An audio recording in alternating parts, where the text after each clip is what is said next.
माधु मेरी श्री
की लीला कथा सुन रहे हैं।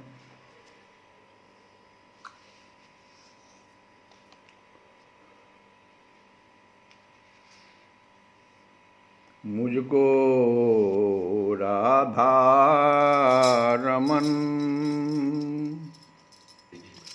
मुझको राधा रमन कर दो ऐसा मगन।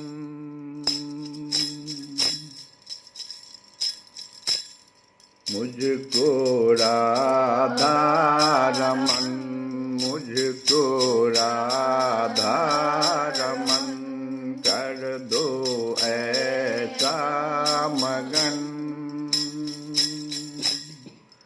रटू मैं तेरा नाम यो आठों याम। रटू मैं तेरा नाम यो आठों याम। ओ गाइए ताली बजा के। मुझको राधा रमन, मुझको राधा रमन कर दो ऐसा मगन, कर दो ऐसा मगन। रटू मैं तेरा नाम, रटू मैं तेरा नाम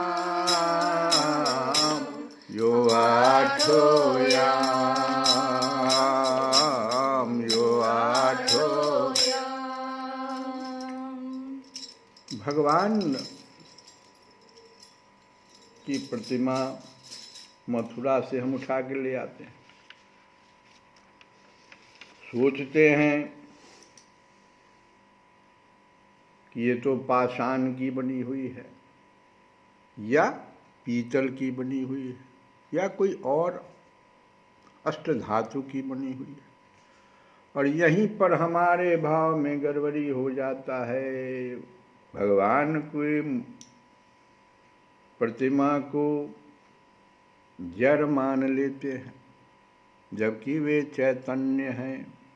आज इसी पे एक छोटी सी कथा हम लोग सुने। यह गलती एक राजा से हो गई, जयपुर के राजा।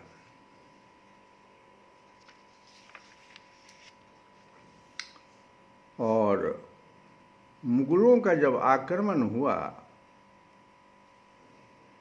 तो ब्रज से भगवान की 3 प्रतिमा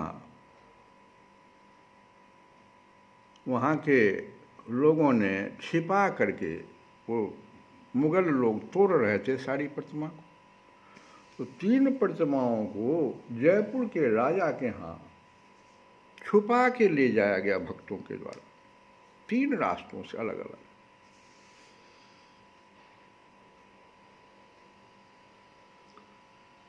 अब वो 3 प्रतिमाओं को राजा अपने दरबार में किस प्रकार से उनका पूजा अर्चना हो रहा था सो देखो। एक तो राजा स्वयं जिसकी प्रतिदिन स्नान करने के बाद सेवा करते थे, एक प्रतिमा ऐसी, दूसरी प्रतिमा जो राजा की पत्नी करती थी, और तीसरी प्रतिमा जो राजा की एक पुत्री थी वो करती थी। तीनों प्रतिमाओं को राजा ने अपने ही परिवार में सुपुर्द कर दिया 3 व्यक्तियों के हाथ। एक अपने हाथ रख लिया, एक पत्नी के हाथ, एक पुत्री के हाथ। तो पुत्री के हाथ जो सेवा जिस प्रतिमा की हो रही थी उनका नाम था मदन मोहन जी। प्रतिदिन बड़ा ही सुंदर भाव से बचपन से ही वो पुत्री मदन मोहन जी की सेवा करती थी।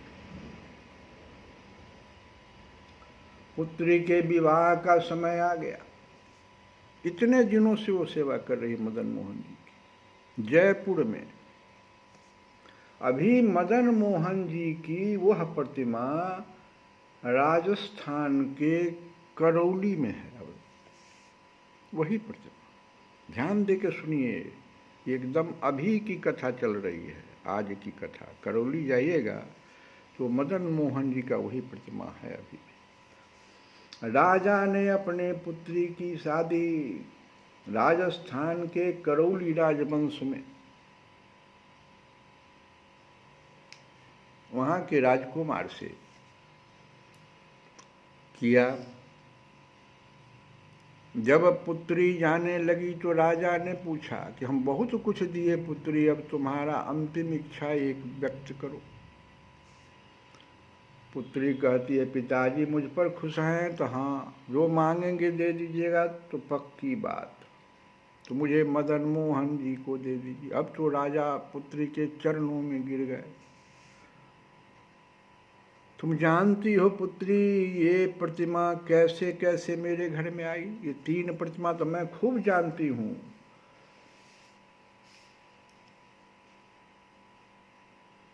एक प्रतिमा जो गोविंद देव हैं, दूसरी प्रतिमा जो गोपीनाथ जी है, वो दोनों तो आप दोनों के पास है ही, आप दोनों सेवा कर रहे हैं। और तीसरी प्रतिमा ये मदन मोहन जी की, जो मुझे आप दिए हुए थे, मैं इनकी सेवा कर रही थी, मुझे आप ये दे दीजिए। राजा किसी भी प्रकार से मानने के लिए तैयार नहीं। और कुछ तुम मांग लो, लेकिन ये नहीं पुत्री, यह नहीं हो सकता है, मैं अपने घर से तो नहीं जाने दूंगा। पुत्री भी जोर लगा दी कि मैं तब नहीं जाऊंगा वहाँ, जब ये मेरे यहाँ रह जाएंगे तो मैं वहाँ जाके क्या करूँगा? मैं इनसे बहुत प्रेम करता हूँ। देखो, यही चैतन्य भाव जो हम कह रहे हैं। वो कथा तो तुम लोगों ने बहुत सुना कि एक मथुरा की वृद्धा थी जो बहुत प्रेम करती थी, बुखार हो गया था। वो कथा छोड़ो, अभी जो ये कथा है ये वर्तमान की कथा है। अभी भी जाओगे करौली में तो मदन मोहन जी की वही प्रतिमा है जो जयपुर से पुत्री के साथ यहाँ पर भेजा राजा ने। कैसे भेजा इसको सुनिए जरा ध्यान से। माता का हृदय द्रवित हो गया। कहा, क्या महाराज, एक पुत्री की बात नहीं मान सकते? 2 हैं न हमारे पास, गोविंद देव जी, गोपीनाथ जी तो हैं ही, आप मदन मोहन जी को दे दीजिए पुत्री को, सब दिन से ये सेवा कर रही है, इनका भार तो यही उठाए हुए है। हो सकता है मदन मोहन जी भी मेरी पुत्री के साथ जाना चाहते हो। ये कैसे होगा? अच्छा लो, एक शर्त है इस पे। राजा ने कहा, तो बोलिए शर्त, सभी शर्त को मानेंगे। तो कल मैं रात भर में मैं ऐसा 6 प्रतिमा और बनाऊंगा, ठीक इसी प्रकार का, सब कुछ मदन मोहन जी का। और 7 प्रतिमा एक साथ तुम्हारे सामने रखा जाएगा। तुम्हारे आंख में पट्टी बंधा होगा। अगर तुम इस प्रतिमा को पहचान लोगे तो मैं समझूंगा कि ये मदन मोहन जी तुम्हारे साथ जाने के लिए तैयार है। वो शर्त मान ली, लेकिन रात भर छटपटाहट उस लड़की को कि क्या होगा भगवान, मदन मोहन जी अब तो आप ही मेरी रक्षा करो। पिताजी ने तो शर्त रख दिया। रात में मदन मोहन जी आ गए पुत्री के पास। कहा, काहे चिंता करते हो, मैं भी जाना चाहता हूँ तुम्हारे साथ। तो जाना चाहते तो हाँ, तो कैसे हम पहचानेंगे? हमारे आंख में पट्टी रहेगा। घबराओ नहीं, तुम सभी प्रतिमाओं को स्पर्श करना। जब मेरी प्रतिमा के पास आओगे, ऊपर से स्पर्श करते हुए, मेरे हाथों को स्पर्श करते हुए अंगुली के पास जाओगे, तो मेरे कनिष्क अंगुली को पकड़ोगे तो अंगुली उठ जाएगा, तुम पकड़ लेना उसको। पुत्री हंस दी, भगवान अदृश्य हो गए। ठीक यही हुआ। जल्दी पिताजी कीजिए, कहाँ है आपका 7 प्रतिमा, लगाइए। क्या बात है पुत्री, बड़ा धैर्य हो, लगता है तुम्हें पास कर जाओगे परीक्षा में। अब जो होगा सो देखा जाएगा। पट्टी बांध दिया गया पहले पंक्ति और 5वें स्थान पर वो रखे हुए हैं। पहले को, दूसरे को, तीसरे को, इस प्रकार से सबको वो स्पर्श करते हुए पूरे अंग को। और जब 5वें के पास गई, ऊपर से स्पर्श करते हुए जैसे कनिष्क अंगुली के पास वो गई, वो अंगुली उठ गया, वो पकड़ ली अंगुली, कही यही तो हैं हमारे मदन मोहन। राजा चरणों पर गिर गए, कहे कि देखो पुत्री, मदन मोहन जी तुम्हारे साथ जाने के लिए तैयार है। तो आप कैसे जान गए? तो ये अंगुली जो उठा तो मैंने देख लिया, मैंने भी देख लिया, अब तो ये जाएंगे तुम्हारे साथ। तो ये जो कथा है कि बिहरत निस दिन कुंज गलिन में, ब्रज जन मन सुख धाम। बिहरत निस दिन कुंज गलिन में, ब्रज जन मन सुख धाम। अरे मदन मोहन का रूप निरख के, मदन मोहन का रूप निरख के, सनातन बलि बलि जाऊं, वृंदावन प्यारो, वृंदावन प्यारो, हो श्री वृंदावन प्यारो, श्री वृंदावन प्यारो। बिहरत निस दिन कुंज गलिन में, ब्रज जन मन सुख धाम। सब दिन से मदन मोहन जी कहाँ रहते थे? तो कुंज गली में। तो बिहरत निस दिन कुंज गलिन में, ब्रज जन मन सुख धाम। मदन मोहन का रूप निरख के, मदन मोहन का रूप निरख के, सनातन बलि बलि जाऊं, वृंदावन प्यारो, वृंदावन प्यारो। आज भी आप करौली में अगर जाइएगा तो मदन मोहन जी हैं, बहुत लोग दर्शन करने जाता है वहाँ। और भगवान के आज एक लीला को हम लोग श्रवण करें कि मधुवन के उस शांत आश्रम में, जहाँ किसी का ध्यान नहीं जाता था, बड़ा सघन वन श्रेणी था और अभेद्य कंटक जाल था वहाँ तक पहुँचने के लिए। वहाँ पर एक ब्राह्मण रहते थे जिनका नाम था कण्व नाम के एक ब्राह्मण, तपस्या में रहते थे वो मधुवन में। भगवान जिस समय बाल लीला कर रहे उस समय की ये कथा है।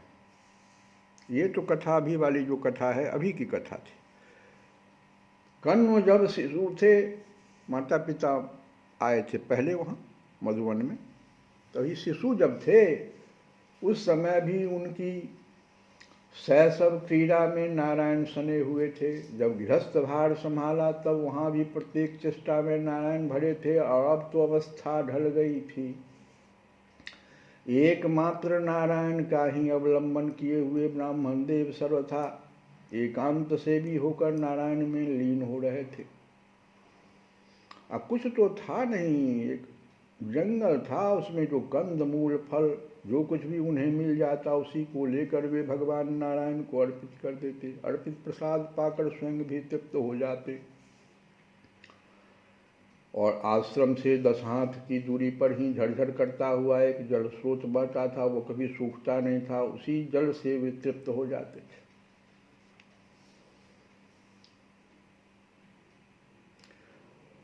इससे पूर्व जब आनी थी तो और कहीं नहीं जाते थे। कभी कभी ब्रजेश्वर नंद के घर जाया करते थे। ब्रजराज एवं ब्रजरानी दोनों को ही कण्व के प्रति बड़ी श्रद्धा थी। दोनों अपने हृदय की बात कण्व को बताया करते। कण्व की गृहस्थी का निर्वाह भी ब्रजेश्वर के द्वारा दिए हुए अयाचित दान पर ही अवलंबित था, किंतु 5 वर्ष हो गए, 5 वर्ष से वो नहीं जा रहे हैं। भजनानंद जो है भजन में लीन है और वृद्धावस्था भी आ गई।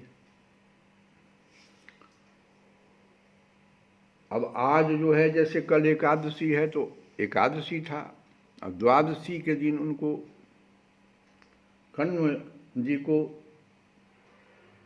इष्ट देव पूजन के निमित्त और पुष्पचरण में कंदमूल आहरण करते हुए अचानक वे आज कालंदी तट पर गोकुल के घाट पर आ निकले। वहाँ कुछ ग्वालिनें जैसे घाट पर गए तो कुछ ग्वालिन जो है आपस में बात कर रही है और उसकी मधुपुरी,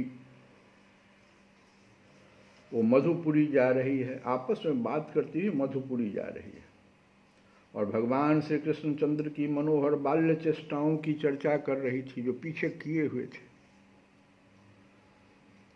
कण्व के कानों में वे सब बातें कुछ शब्द प्रवेश कर गए। बहुत दिनों से वे ब्रजेश्वर के यहाँ नहीं गए थे। सुना उन्होंने क्या, गोप सुंदरियां आपस में बात कर रही थी कि पुत्र भयोरी नंद महर के बड़ी बैस बड़ भाग, बहुत उम्र में लेकिन बड़ा भागी है, बहुत बड़ा भागी है कि एक पुत्र हुआ है। और पूरी कथा वो गा रही है, यहाँ से आरंभ कर आज तक श्री कृष्णचंद्र की विविध सुमधुर लीलाओं को गा गा कर सुना दिया। सुनते सुनते ब्राह्मण समाधिस्थ हो गए। नहीं, ब्राह्मण सुनते सुनते देखे नहीं थे अभी तक, 5 वर्ष जो हो गया था अभी तक गए नहीं थे। जब ग्वालिनें चली गई उन्हें ज्ञान हुआ, सब कुछ भूल गए। सीधे वे ब्रजपुर की ओर चल पड़े। ब्रजपुर की सीमा में प्रवेश करके कण्व की दृष्टि बदल गई। यह तो दिव्य कल्पतरु का वन है, उस पर्वतीय निर्झर से तो अमृत झरा, ये कूपतराग तो परम दिव्य सुधा से पूर्ण है। यह भूमि नहीं, यह तो चिंतामणि का एक विशाल आस्तन। 5 साल बाद जो आए थे सब कुछ बदला बदला हुआ नजर आ रहा है। ब्रजपुर का तो सभी कुछ सजदा मनंदमय है। एक प्रहरी ने कण्व ब्राह्मण को पहचान लिया। वह चरणों में गिरकर बोला, देव ब्रजेश्वर इस समय अंतःपुर में है, आप वहीं पधारे। कण्व अंतःपुर में प्रवेश कर गए। सहसा अपने चिर परिचित प्रिय ब्राह्मण को आया देखकर नंद दंपत्ति के आनंद की सीमा नहीं। दोनों उठ खड़े हुए दौड़कर आंगन में चले आए तथा कण्व के चरणों में लौट गए। बड़ा विचार था उस समय में, ये ब्राह्मण हैं, कैसे इनका पूजा करना है, अर्चना करना है। दोनों उठ खड़े हुए, फिर अंजलि बांधे हुए आगे आगे चलकर उन्हें भीतर ले गए। हाथ अंजलि एकदम बांधे हुए चला जाए। ब्राह्मण देवता अतिशय उमंग से ब्रजेश ने ब्राह्मण का चरण प्रक्षालन किया, रत्न सिंहासन पर उन्हें बैठाया, अर्घ्य एवं मधु पर्क के आदि सब समर्पित किया। ब्रजरानी दौड़ी गई, समीप में ही खेलते हुए श्री कृष्णचंद्र को खेल छुड़ा कर ले आई। अंजल से अपने नीलमणि का मुख पोंछकर मुख पर बिखरी हुई अलकावली को शीघ्रता से ठीक कर ब्राह्मण के चरणों में नीलमणि को डाल दिया। नीलमणि भोली चितवन से देख रहे हैं कि यह क्या हो रहा है। ब्राह्मण को ऐसा लग रहा है कि मानो स्वप्न देख रहा हूँ। स्वप्न में भी मेरे या जीवन इतना जीवन हुआ, ध्यान की मूर्ति आज मूर्त होकर मुझे प्रत्यक्ष रूप इस रूप में दिख रही है। जो मैंने ध्यान में देखा था वो तो है। ब्रजेश्वर ने कण्व की कुशल पूछी। स्वप्न से जागे हुए कण्व ने अपनी कुशल बताकर कहा, नंदराय आज अचानक सुना कि तुम्हें पुत्र हुआ है। सुनते ही तुम्हारे पुत्र को देखने आया हूँ, आशीर्वाद देने आया हूँ। और द्वादशी की तिथि ये भी ध्यान रखना, अभी पारण नहीं हुआ है। ब्राह्मण की यह बात सुनकर ब्रजराज के ब्रजरानी के दोनों के नेत्रों में आनंद अश्रु छल छल करने लगे, पर श्री कृष्ण उसी समय खिलखिलाकर हंस पड़े। ठीक उसी क्षण कण्व को मानो यह प्रतीत हुआ कि मेरे हृदय में अवस्थित मेरी इष्ट मूर्ति बोल रही है, कण्व देखते हो, अरे देखो, श्रीहरि के अधरों पर आई हुई इस हंसी को प्रत्यक्ष देख लो, इसमें लीन हो जाओ। ध्यान करते करते कितना बार तुमने देखा है, आज साक्षात देखो।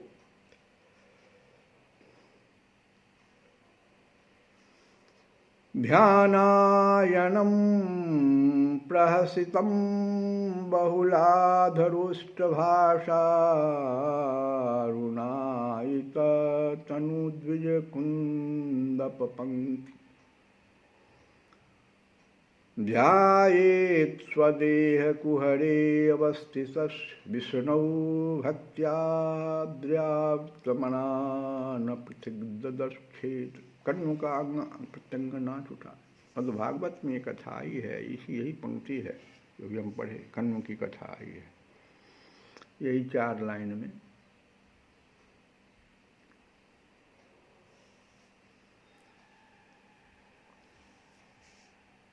रत्न सिंहासन से वे अर्थात खड़े हुए कण्व खड़े हो गए। ब्रजेश एवं ब्रजरानी ब्राह्मण की मुख मुद्रा देखकर किंचित आश्चर्य में पड़ गए और कहते क्या हैं कि अब ब्रजेश में चलता हूँ, क्योंकि मुझे द्वादशी है और मैंने पिछले 5 साल से ये संकल्प ले लिया है कि मैं सिर्फ कंदमूल खा करके ही रहूँगा, इसलिए मैं चल रहा हूँ। लेकिन ब्रजरानी ने चरण पकड़ लिया, बोली, देव आज द्वादशी का पारण तो यहीं करने की कृपा करें। इतने दिनों के पश्चात जो आप पधारे हैं, इतना विलंब हो गया है, आज तो मैं पारण किए बिना कदापि जाने नहीं दूंगी। चरणों में अपना सिर रख दिया ब्रजरानी ने। ब्राह्मण ने स्वयं आहरण करते हुए वन्य कंदमूलों से उदरपूर्ति करने का 5 वर्षों से व्रत ले रखा था, पर विशुद्ध श्रद्धा की जय हो, आज तो श्रद्धा जीत गई। उन्होंने निमंत्रण स्वीकार कर लिया। यशोदा रानी ने तुरंत अतिशय, लेकिन बनाना अपने से नहीं है, इतना विचार है, क्या किया, तुरंत अतिशय शीघ्रता से पहले स्वयं स्नान किया, फिर नंद्योद्यान से संलग्न एक गौशाला में गई। गौशाला के एक निर्वात अंश में गोबर का चौका लगाया, चूल्हे का निर्माण किया, गोबर से लीप कर चूल्हे का भी संस्कार किया। फिर सुवर्ण कलशी में यमुना जल भर ले आई। नवीन पवित्र सुंदर मृतपात्र में पद्मगंधनी गाय का दूध दूह कर रख दिया। स्वर्ण थाल में सालितंडुल, रत्न जटित हेम कटोरे में शर्करा, मणि निर्मित कटोरी में कर्पूर भर कर ले आई। घृत, एला, लवंग, केसर, शुष्क सुगंधित काष्ठ, करछी आदि समस्त रंधन सामग्री वहां एकत्र कर दी। आधी घड़ी समाप्त होते न होते कण्व के सामने हाथ जोड़कर खड़ी हो गई और भोजन बनाने के लिए प्रार्थना करने लगी। कण्व ब्रजरानी के पीछे पीछे चलकर रंधनशाला में चले आए। आ तो गए, पर मन की विचित्र दशा है। जितनी देर ब्रजेश्वरी रंधन की व्यवस्था कर रही थी, उतनी देर वे निर्निमेष नयनों से श्री कृष्णचंद्र का सौंदर्य, उनकी मनोहर बाल्य भंगिमा निहारते रहे। उनकी आंखों में नंदनंदन का अतुल सौंदर्य सब ओर से भर गया है। उन्हें चूल्हा नहीं दिख रहा है, चूल्हे के स्थान में अधरों पर मंद मुस्कान लिए नंदनंदन खड़े दिखते हैं। खैर जो भी हो, ये तो दशा उनकी हो गई है। जब तक श्री कृष्ण जननी रंधनशाला में उपस्थित थी, तब तक रह रह कर वे तो दिख जाती थी, किंतु मर्यादा की रक्षा के लिए ऐसे पवित्र ब्राह्मण के भोजन पर मेरी छाया न पड़े, इस भावना से वे जब वे कण्व को प्रणाम कर चली गई, तब केवल नंदनंदन की छवि ही बची रही। यहाँ तक कि जब कण्व अपनी तलहथी उठाकर आंखों के सामने करते तो तलहथी में भी नंदनंदन की छवि अंकित दिखती। कुछ क्षण तक तो कण्व कर्तव्य विमूढ़ हो गए, जड़वत रहे, पर उसी समय मानो हृदय की स्तुति एक बार पुनः बोल उठी, कण्व भोग अर्पण क्यों नहीं करते हो, मैं बहुत भूखा हूँ। ऐसा भाव लाया। अति काल हो रहा है, मुझे क्षुधा लग रही है। इस प्रकार किसी अचिंत्य प्रेरणा से जगाए हुए से कण्व यह आवेश किंचित शिथिल हुआ, जो भी शरीर था। फिर अग्नि प्रज्वलित किए, सुंदर सुमधुर खीर बनाए और तुलसी मंजरी रख करके विधि पूर्वक इष्ट देव को भोग समर्पित करने लगे। घृत मिष्ठान खीर मिश्रित करी, परुषि कृष्ण हित ध्यान लगायो। सूरदास जी देख रहे हैं, सूरदास जी की पंक्ति है। किंतु मानसिक भावना समाप्त होने पर जब कर्ण ने आंखें खोली तो देखा तो अवाक रह गए। वो मानसिक पूजा में ऐसा भाव लगा रहे थे, और जब आंख खोला तो देख के अवाक की, क्या भाई? नैन उघारी विप्र जो देखे, नैन उघारी विप्र जो देखे, खात कन्हैया देखन पायो। सूरदास जी, कन्नु ने देखा अपने इष्ट देव के लिए मैंने जिस आसन की कल्पना की थी उस पर नंद नंदन बैठे हैं और अपने बंकिम नेत्रों को इधर उधर संचालित करते हुए हाथ से खीर उठा उठा कर खा रहे हैं। आंख चंचल किए हुए ऐसे ऐसे देख रहे हैं, कोई देख न रहा। इस झांकी के सामने आने पर कन्नु के शरीर के अणु अणु में एक बार तो अभिनव तरित लहड़ी सी दौड़ गई, उनके नेत्र छल छल करने लगे। लेकिन दूसरे ही क्षण ब्राह्मण के भीत विजड़ित नैनों से क्या हो गया सो देखो। कन्नु का भाव बदल गया। अरे ये तो मेरा भगवान के लिए जो लगाया भोग तो इसने झूठा कर दिया। इस चंचल नंद पुत्र ने तो मेरे इष्ट देव का भोग नष्ट कर दिया। भाव खराब हो गया। चिल्लाए, ब्रजेश्वरी ब्रजेश्वरी धराओ। ब्रजेश्वरी भी डर गई, दौड़ गई। अब यशोदा रानी कहती है, पुत्र तुमने क्या कर दिया? नीलमणि नीलमणि मेरे लाल, तुमने यह क्या अनर्थ कर डाला? अत्यंत व्यथित ब्रजरानी इससे अधिक बोल न सकी। लेकिन कृष्णचंद्र ऐसी सरल दृष्टि से मां को देख रहे थे, ब्राह्मण की ओर देख रहे, जो मैंने क्या किया? तो पुकारा, मैं आ गया। अब ब्राह्मण देवता फिर चलने लगे कि अब हो गया, छोड़ो, ये तुम्हारा बालक चिरंजीवी हो। बालक ने मेरे संकल्प की रक्षा कर दी है, मैं आशीर्वाद देता हूँ। ये बालक चाहता है कि जो मैंने संकल्प लिया कि कंदमूलधारी होने का, तो मैंने व्रत ली, तो इसने मेरी रक्षा कर दिया, मैं जा रहा हूँ।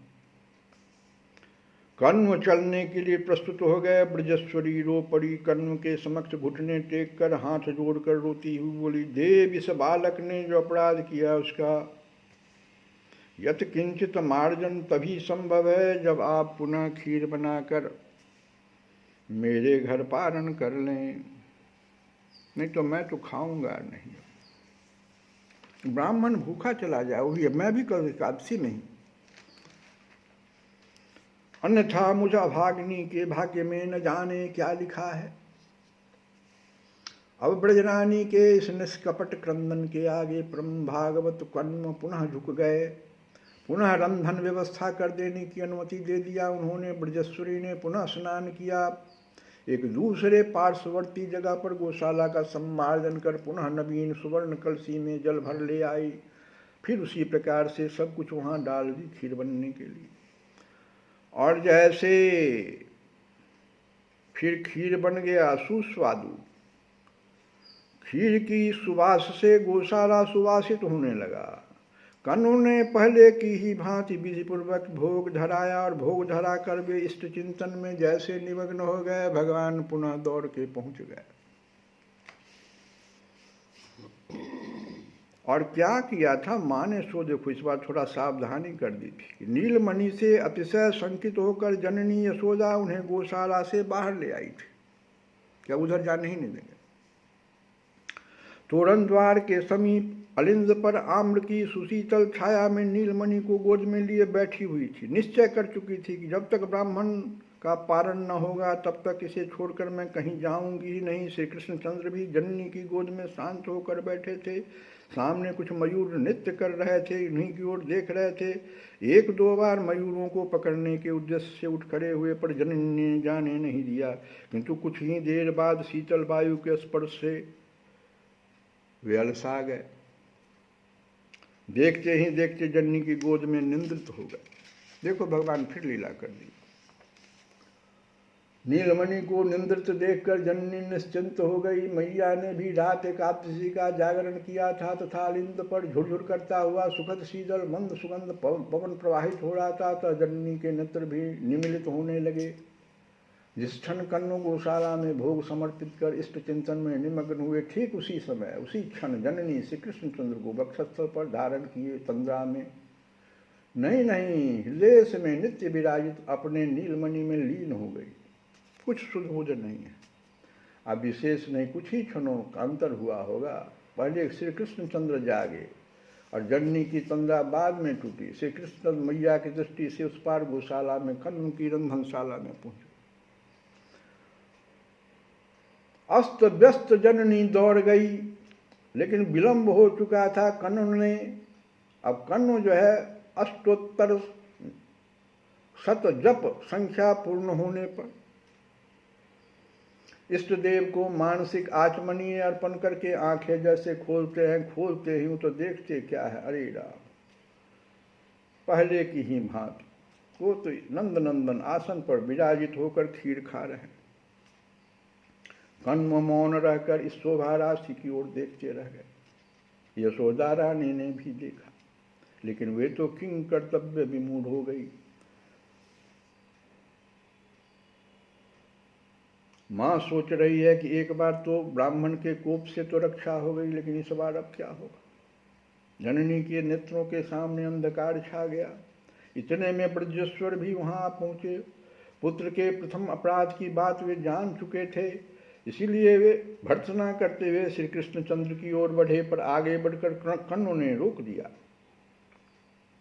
अब बड़ा मृदुल स्वर में वे कहने लगे, ब्रजेश, इस बालक को कुछ भी कहने से मुझे मार्मिक पीड़ा होगी। सुनो, विश्व नियंता की रुचि पूर्ण होने दो। वे नहीं चाहते कि तुम्हारे घर मेरा पारण हो, लेकिन एक शब्द निकल गया कि विश्व नियंता नहीं चाहते कि तुम्हारे घर, मैं संकल्प जो लिए हुए हूं ये रक्षा मेरा कर रहा है, अब मुझे जाने दो।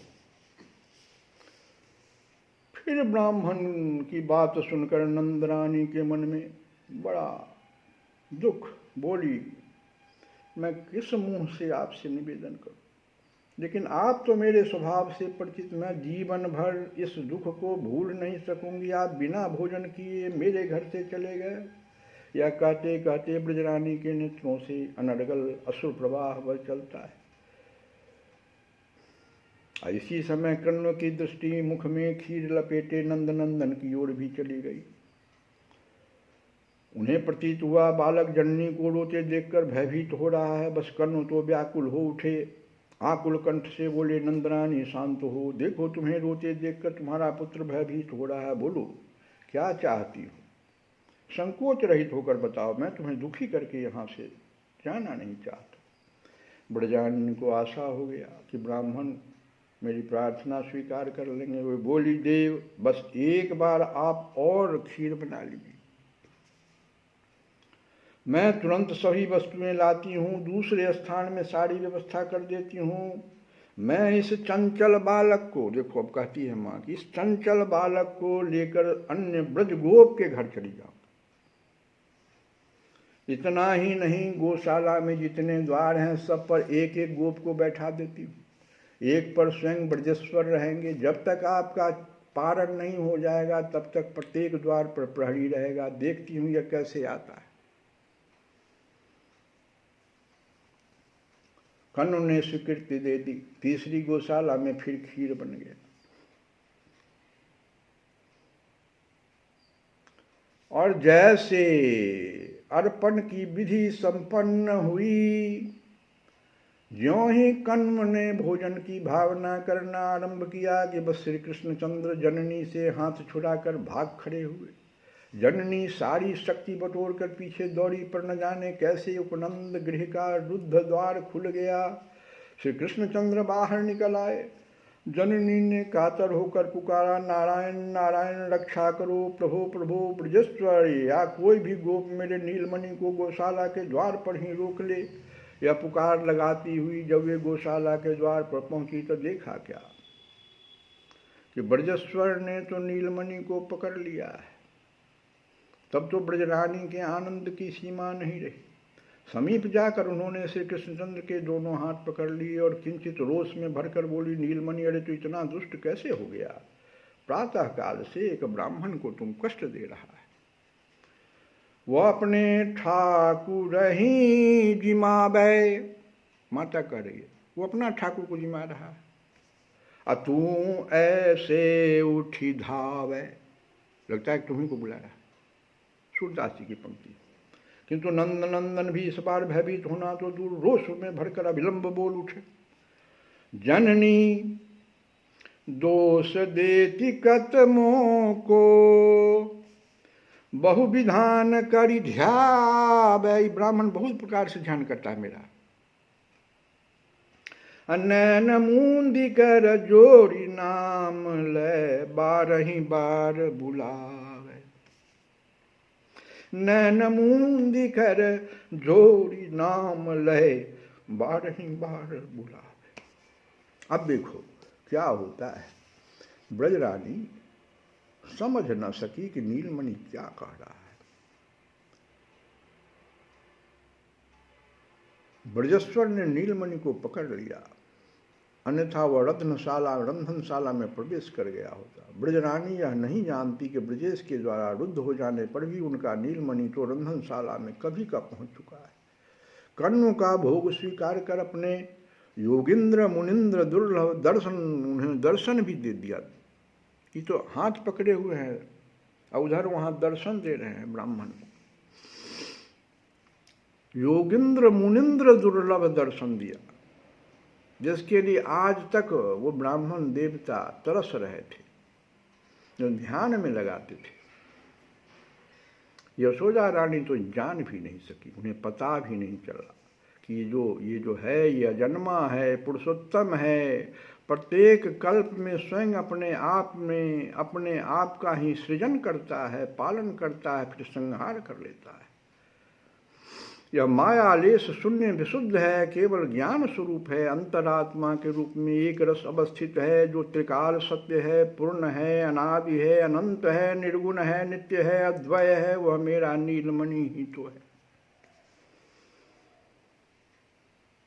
वह ब्रजेंद्र गेहनी यह नहीं जानती कि मेरा नीलमणि ही विराट पुरुष है, काल है, स्वभाव है, मन है, इंद्रियां हैं, कार्य है, कारण है, पंचभूत है, अहंकार है, त्रिगुण है, ब्रह्मांड शरीर है, ब्रह्मांड शरीर अभिमानी है, अनंत स्थावर जंगम जीव है, ब्रह्मा है, शंकर है, विष्णु है, दक्ष है, नारद है, सर्वलोकपाल है, खगलोकपाल है, नृलोकपाल है, अचल विचल सुतल पाल है, गंधर्व विद्याधर चारण अधिनायक है, यक्ष राक्षस सर्प नागपति है। कहाँ तक सुनाया जाए। और ब्राह्मण देवता का देखो इधर क्या हुआ। इस बार जब कण्व के नेत्र खुले तब दृश्य तो वही था, नंदन भोग आरोग रहे हैं, पर इस बार कण्व के नेत्र मन बुद्धि पर लगा हुआ अनादि आवरण सर्वथा छिन्न भिन्न हो चुका था। कण्व वहीं श्री कृष्णचंद्र के चरणों में लौट गए, उनके नेत्रों से अश्रु का निर्झर झरने लगा।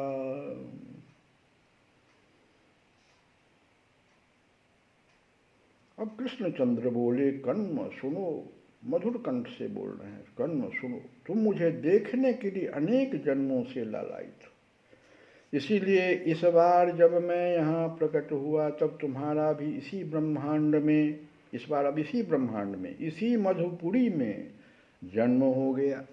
तुम कई जन्मों से कई लोकों में हमारी पूजा कर रहे हो। इस बार मैंने ऐसा व्यवस्था कर दिया, मेरी माता मेरे पिता तुम्हारे दृष्टि पथ में आ गए, इसलिए तुम मेरा यह बाल्य रूप बाल्य लीला देख सके। यह कहकर श्री कृष्णचंद्र को वह कमनीय झांकी अंतर्हित हो गई। उसके बाद भी कण्व न जाने कितनी देर स्वेद कंप स्तंभ पुलक आदि दर्शक जन्य सात्विक भावों के प्रवाह में, ये सब भाव होता है, 4 प्रकार का भाव है। समूचे शरीर में स्वेद, फिर कंप, स्तंभ, भीतर से स्तंभ, पुलक, ये सब भाव है, ये सब आ गया। दर्शन जन्य भाव होता है, सात्विक भाव, ये प्रवाह में बहते रहे। भावावेश जब किंचित शिथिल हुए तब कृष्ण ने, श्री कृष्ण अधरामृत सिक्त उस क्षीर प्रसाद को पहले अपने सिर से लगाया। वो कण्व क्या किए, श्री कृष्ण अधरामृत सिक्त उस खीर को उनके अधर में जो लगा हुआ था उस प्रसाद को पहले अपने सिर से लगाया, फिर कुछ अंश मुख में रखा। इसके पश्चात सारे अंगों में उस खीर को चुपर लिया। फिर जो अवशिष्ट रहा उसे अपने उत्तरीय वस्त्र में बांध लिया था। द्वार खोलकर बाहर चले, पगला गए। नंद ब्रजेश भी देख रहे हैं कि ब्राह्मण का क्या हाल है। हाथ जोड़कर पूछते हैं ब्रजेंद्र कि देव पारण हो गया। कण्व का गदगद कंठ कुछ भी नहीं निकला, इतना ही कहा हाँ ब्रजेश हो गया हो गया। ओ भागे चले जा रहे, कुछ बड़बड़ करते हुए चले जा रहे। सफल जन्म प्रभु आज भयो, क्या बड़बड़ कर रहे हैं सुनो। कि सफल जन्म प्रभु आज भयो, आज भयो। भगवान का दर्शन हो गया। सफल जन्म प्रभु आज भयो, धनी गोकुल धनी नंद जशोदा जाक हरि अब तार लयो। सफल जन्म प्रभु आज प्रगट भयो, अब पुण्य सुकृत फल। दीन बंधु मोहि दरस दयो, बारंबार नंद के आंगन लोटत द्विज आनंद भयो। ओ सफल जन्म प्रभु आज, एकदम पागल की भांति गा रहे हैं। मैं अपराध कियो बिनु जाने, मैं अपराध कियो बिनु जाने। को जानै किहि भेष जयो, सूरदास प्रभु भक्त हेत बसै। जसुमति गृह आनंद लयो, सफल जन्म प्रभु आज। श्री कृष्ण गोविंद हरे मुरारे।